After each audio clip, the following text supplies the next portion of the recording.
Je m'habille d'abord, si tu permets. Je ne veux pas être toute nue. Surtout pour ce message. C'est très rare, voire même très très rare, que je fais ce genre de choses. Mais aujourd'hui, comme je l'ai promis en 2025, je ne fais plus de cadeaux. Non, surtout pour les cons. Au bout d'un moment, ils ont besoin d'un petit peu cette petite claque derrière la tête pour remettre les idées en place. Parce que ce genre de personnages, consciemment ou inconsciemment, font du mal. Font du mal.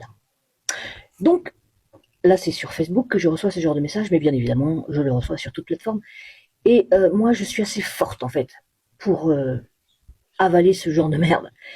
Mais je connais des camarades, des amis et des combattants, des résistants qui n'ont plus cette force, qui sont fatigués, ou qui, comme beaucoup, ont le sourire derrière l'écran, et quand ils rentrent chez eux, ils pleurent. Voilà. Ou quand la porte est fermée, ils se tirent une balle. Donc ce message est pour toi, petite bonne femme. Et pour toutes les autres personnes qui le prendront pour elle. Alors n'hésitez pas les copains à partager cette vidéo, parce que ce message parlera peut-être à beaucoup, et peut-être que vous n'avez pas les mots pour le dire. C'est pour ça que je suis là, je les ai pour vous.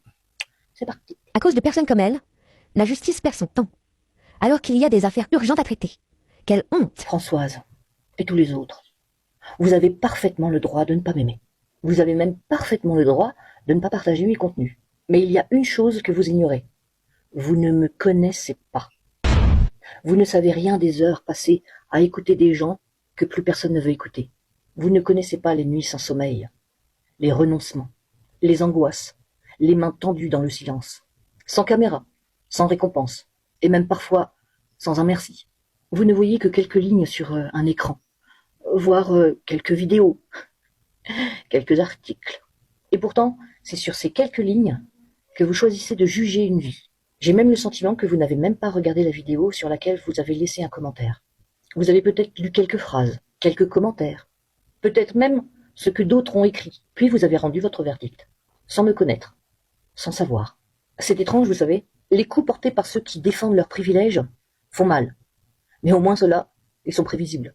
Les blessures les plus profondes sont souvent offertes par des gens ordinaires, des hommes, des femmes, qui souffrent eux aussi, mais qui, sans le vouloir, ou pas, blessent des gens qui eux-mêmes essayent de rendre ce monde meilleur. On apprend à supporter beaucoup de choses. Les insultes, les moqueries, les mensonges, les procès d'intention. On se persuade que ça glisse. Et puis un jour, on découvre que c'était pas le cas. Parce qu'aucun être humain n'est fait pour être insulté au quotidien. Chaque jour. Perpétuellement. En permanence. Nous avons tous nos limites. Vous savez, j'ai connu des personnes qui, pour défendre les conquis et acquis sociaux, ont perdu une main, un pied, un œil. Et encore, quand je dis perdu, non, on leur a arraché. J'ai des copains et des copines qui, pour nourrir les plus démunis, prenaient dans les poubelles des grandes surfaces, avant qu'elles ne soient javelisées, de la nourriture. Ouais. Aujourd'hui, ils se retrouvent en prison. J'ai vu des hommes et des femmes passer toute une vie à défendre des droits que vous bénéficiez aujourd'hui. J'ai vu des amis, des camarades, des compagnons sourire en public et pleurer à chaudes larmes dès que la porte se refermait. Et vous vous permettez aujourd'hui de les mépriser. Et malheureusement, j'ai aussi vu des amis, des camarades, des compagnons qui, eux, n'ont pas pu se relever de ces humiliations, des campagnes de haine, du sentiment d'être devenu l'ennemi, alors que c'était nullement, et ce n'est nullement le cas. Oui, certains ont fini par quitter ce monde. Oui, les mots comptent. Les mots tuent. Mais les mots aussi apaisent et font du bien. Les mots comptent infiniment plus que ce que vous croyez. Une seule phrase peut redonner espoir à quelqu'un. Une seule phrase peut être aussi celle de trop. Avant d'écrire un commentaire derrière un écran, demandez-vous si vous êtes en train de corriger un être humain ou tout simplement contribuer à le briser. Il arrive parfois qu'on ait envie de tout envoyer promener. Pour faire court et clair, de tous vous envoyer chier. Non pas parce qu'on déteste les autres, parce qu'on se demande combien de temps on va pouvoir encore aimer les gens quand on se reçoit autant de haine en retour. Il y a une phrase qui me poursuit depuis pas mal d'années. Une phrase que beaucoup connaissent s'ils ont regardé La Ligne verte. Une phrase de John Caffey.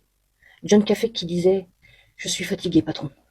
Fatigué de voir les hommes se battre les uns contre les autres. Je suis fatigué de toute la peine et la souffrance que je sens dans le monde. Il y en a trop.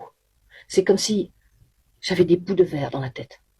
Chaque fois que je l'entends, cette phrase, je pense à ceux et à celles qui continuent malgré tout. Alors Françoise, et tous les autres, je ne vous demande pas d'être d'accord avec moi. Je vous demande simplement une chose. Une seule. La prochaine fois que vous aurez envie de condamner quelqu'un que vous ne connaissez pas, demandez-vous ce qu'il a traversé. Vous découvrirez peut-être qu'il porte un poids aussi lourd que vous dans son cœur. Et votre commentaire sera peut-être la pierre de trop. Je rajouterai quand même ceci. La bienveillance, la gentillesse ne sont pas des faiblesses. Non. C'est une forme de courage. Sur ce, petit bisou.